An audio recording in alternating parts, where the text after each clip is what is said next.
Get it on, bang a gong, get it on. I've always really liked that song, but the strange thing is, whenever I hear that song again, Longlegs is the first thing that's gonna come to mind now. What has this movie done to me?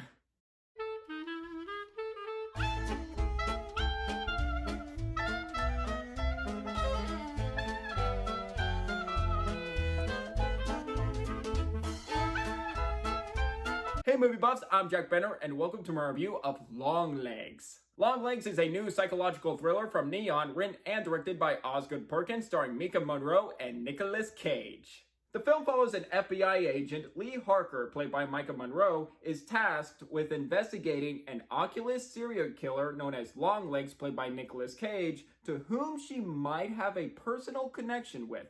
Before I get into a review, do I just want to say any new viewers coming across my channel for the first time, welcome to my channel. I am Jack Benner. I talk about movies, I do movie reviews, from time to time I do some lists. So if you like movie content and you like what you see so far, definitely consider hitting that like and subscribe button for more exciting movie content down the road. Ever since I saw the teaser trailers in theaters, I've been very intrigued with the cryptic marketing, just from how they've been showing very little and how very mysterious there are. Plus, Nicolas Cage as a creepy-ass serial killer, I'm in. And just the amount of buzz this movie has been receiving, I have been very anxious to see what all the hype was about. And now that I've seen Longlegs a few days ago, processed it enough, and ready to record my review, what did I think of this movie? Now let me tell you something. The Rotten Tomatoes score, critically, right now is at 87% certified fresh, which I am very happy it has that score. That's a good rating. However, last I checked on the audience score, it is at 64%.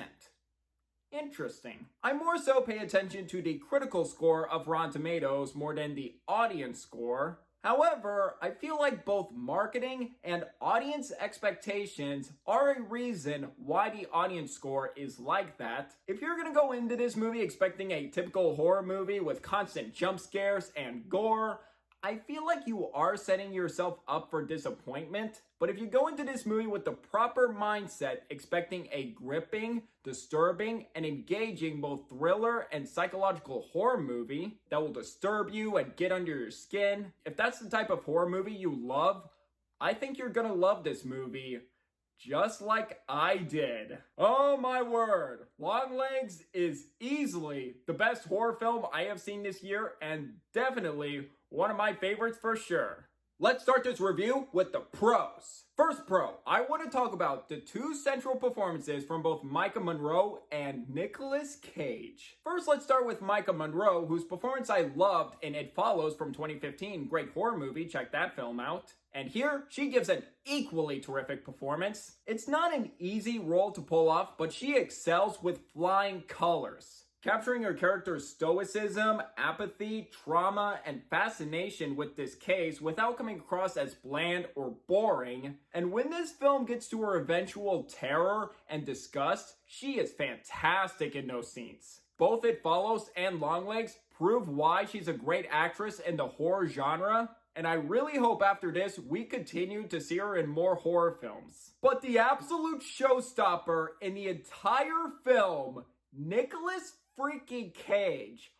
All I can say is, oh my god. I don't think Nicolas Cage has ever played a creepy serial killer role. And if this truly is his first time playing that character, he knocked it so far out of the park. My goodness. This is the most terrifying performance Nicolas Cage has ever done, and was just an absolutely incredible horror villain performance. Just from the opening scene that set the stage for his performance when he first says, cuckoo. Just from that moment when he first spoke, I was just leaning back in my seat, squirming. I was just like, oh, I know what performance I'm in for. He's not in the film that much, but when he is absolutely terrifying in this movie. And he was so terrifying that I actually didn't want to see him on screen again. I feel like that's a testament of how good of an actor you are. If you play a villain role, knock it out of the park, be creepy, terrifying in every scene you're in, and you make someone go, yeah, I didn't want to see you on screen again, then you know you're doing a good job. His chilling voice, creepy look, bizarre mannerisms like a bat out of hell wild energy, and unpredictability are all the amazing factors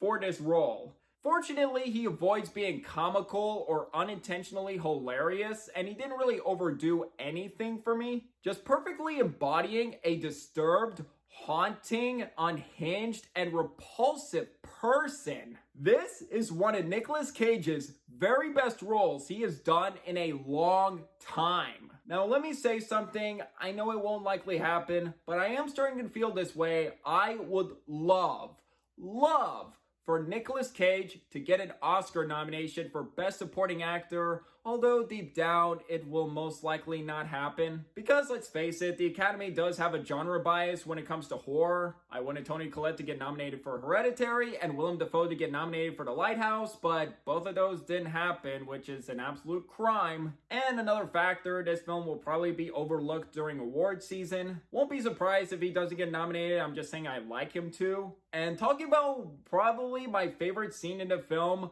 just one scene before part 3 with Monroe and Cage. They're seen together. From what I've heard, Micah Monroe's heartbeat went from 76 to 170 BPM. And I can see why. That scene was just intense. I couldn't look away from the screen.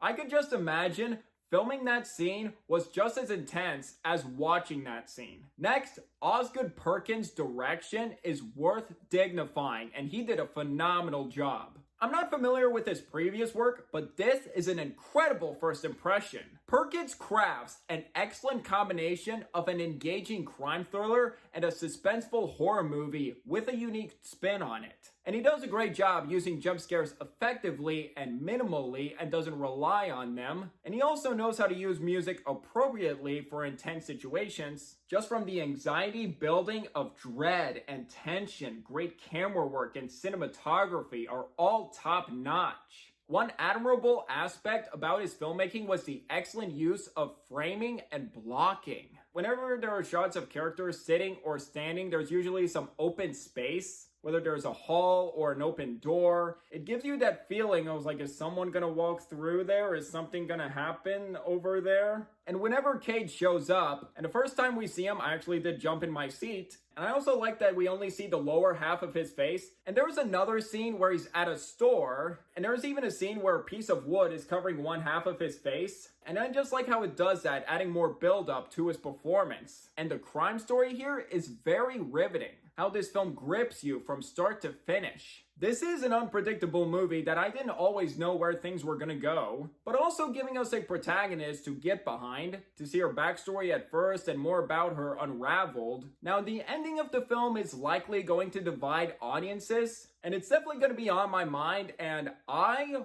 was definitely on the edge of my seat for the ending. Just the twists and turns it had, I was like, oh, I did not see that coming at all. I was just captivated until the final shot, and it left me thinking. I was just like, I want to look up some ending explain videos.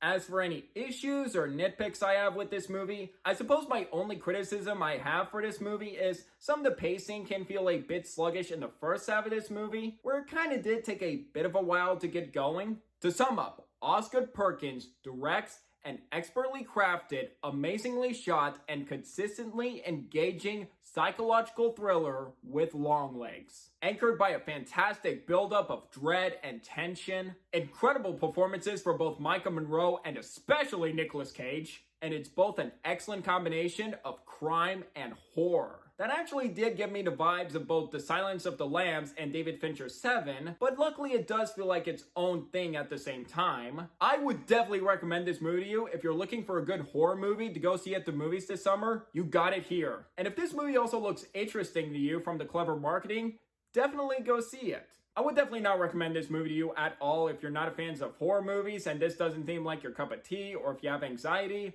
I wouldn't really recommend this movie to you. Either way, it's a must-see horror movie and one of the best films I have seen this year so far, and it's currently tied with my second favorite film of the year so far, Civil War, so hopefully I'll have plenty of time to think about that. And now to grade it, I'm going to give Longlegs 4.5 stars out of 5, an A. I'm hoping to give this movie a rewatch, hopefully on Halloween when it'll come out on Blu-ray, because this movie is definitely going to be on my mind for a while. And before you see this movie, I do want to let you know, do keep your expectations in check. expect a gripping slow burn that's well made, and if that sounds like a horror movie you love, I think you're gonna dig this movie. And I really think it's a movie you should see for yourself. And I'm also very excited that this film set a record box office opening for Neon, making $22 million on its opening weekend on a $10 million budget. That's impressive. And that's particularly impressive since this is an original horror movie that's not based off IP, and that is a huge win for Neon. I'm really proud of that. I do feel like both the mysterious marketing and the word of mouth did really help this movie gain a lot of buzz. So I would like to hear from you guys. What do you guys think of Longlegs if you've seen it? Do you agree? Disagree with my review? Or if you haven't seen it, are you interested in seeing the film or not? Let me know down below. Did you enjoy hearing my thoughts on this movie and want to see more reviews like this in the future? If yes, please hit that like and subscribe button if you're new here, and don't forget that notification bell for my next upload in the future. It really means a lot. All my social media links are in the description down below. You can find me on Twitter, Instagram, and TikTok. And if you want to see my written reviews, I do have a Letterboxd account, so if you'd like to follow me on there as well. And until the next video, I'm Jack Benner, and look forward to another movie review.